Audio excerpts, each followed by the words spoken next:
Welcome back to Beyond the Struggle, Rise and Thrive. I'm your host, La Fortune, and today we are talking about something we often overlook while managing and navigating the challenges of single parenthood: mental health. More specifically, how to manage stress and anxiety. Let's be honest, parenting alone is tough.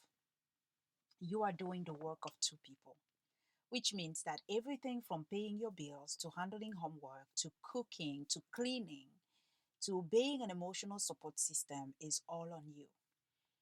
So, what happens when the weight of all that starts to crush you? What do you do? How do you cope? How do you help yourself? That's what today's episode is all about. Recognizing when stress is taking over, how to cope, and when to seek help.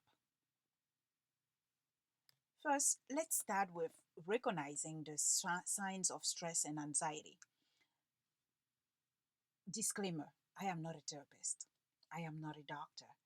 I am here to share my knowledge of how I personally and other single parents dealt with stress, with anxiety, and what we are doing and continue to do. Okay, so don't take this as a know it all forum. This is not it at all. I am not a know it all. I am not a professional therapist or doctor. I am a friend who is sharing my experience with you. So sometimes we push through the daily grind without even realizing that we are reaching our limit. But our bodies and minds are sending signals whether we are turned in or not. So, what should we be looking for? We need to be looking for different things: physical symptoms. Are you feeling constantly tired, having headaches? Maybe your body is aching more than usual. Stress often manifests physically. Mood, mood changes. Have you noticed you are more irritable, snappy lately? Maybe you are feeling overwhelmed by small tasks, or you want to shut everything and everyone out. Mental and emotional exhaustion. Do you feel like your thoughts are racing, or maybe you are zoning out more frequently? Mental fatigue can leave you feeling scattered and unable to function. These are just a few signs that you might be heading toward burned out. And here's the thing: acknowledging these signs doesn't make you weak. In fact, it's a sign of strength because it shows you are aware and ready to make a change. Now that we know the signs, let's talk about how to manage stress and anxiety effectively. The key is to find what works for you. I want to share a few coping mechanisms and mindful practices that I and other single parents use to keep stress in check. Deep breathing exercise. When the world feels like it's closing in, okay, something as simple as focusing on your breath can help. Me, I use Psalm 23 because I'm spiritual, I'm religious. I use Psalm 23. You may not be religious, you may not be spiritual. You can find something that works for you. Just find something. Try this.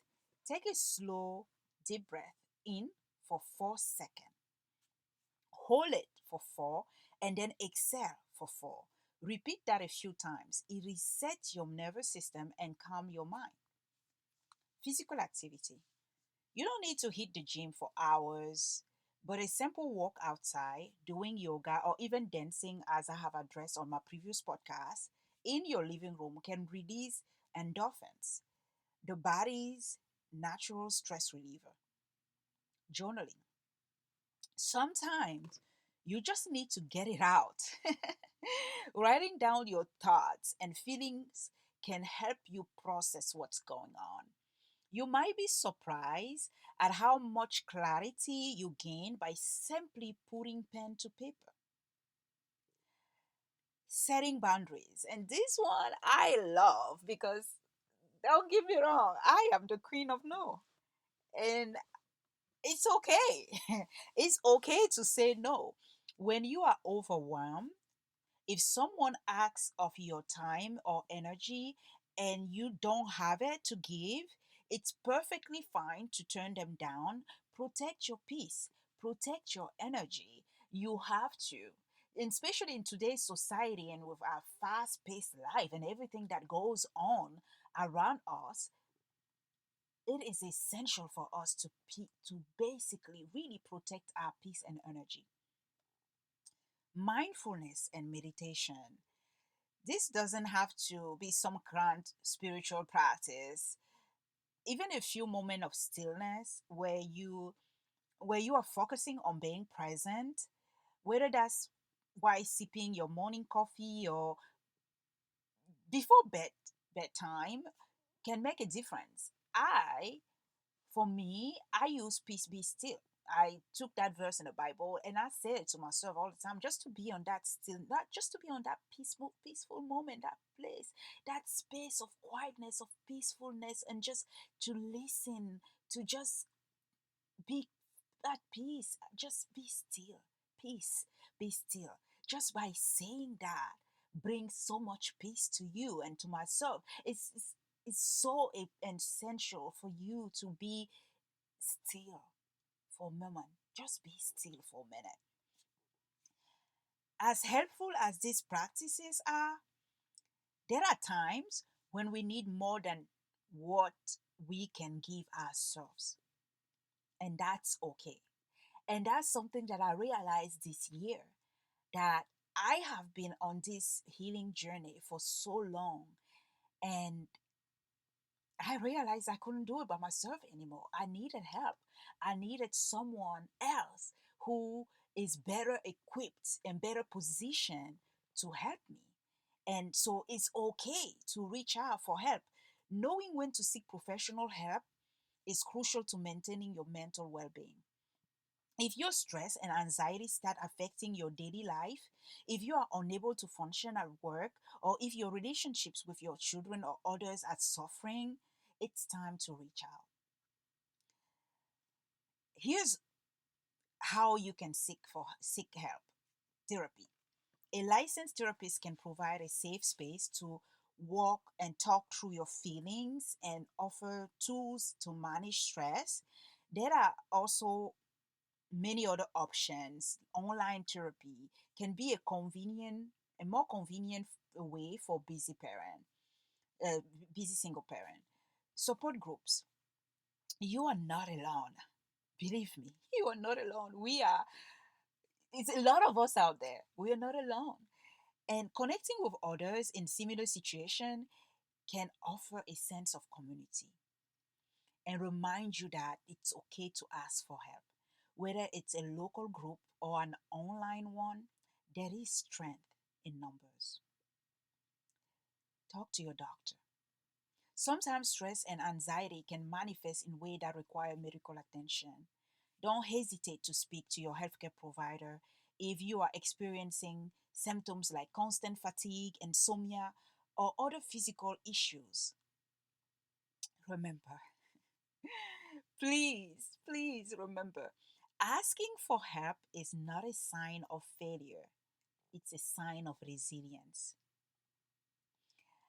I want to wrap up today's episode with a reminder: your mental health is just as important as your physical health, as the air that you are breathing, and it deserves your attention. The stronger your mind is, the better equipped you are to handle the challenges that come with single parenthood. You are doing an amazing and incredible job, and taking care of yourself is part of that.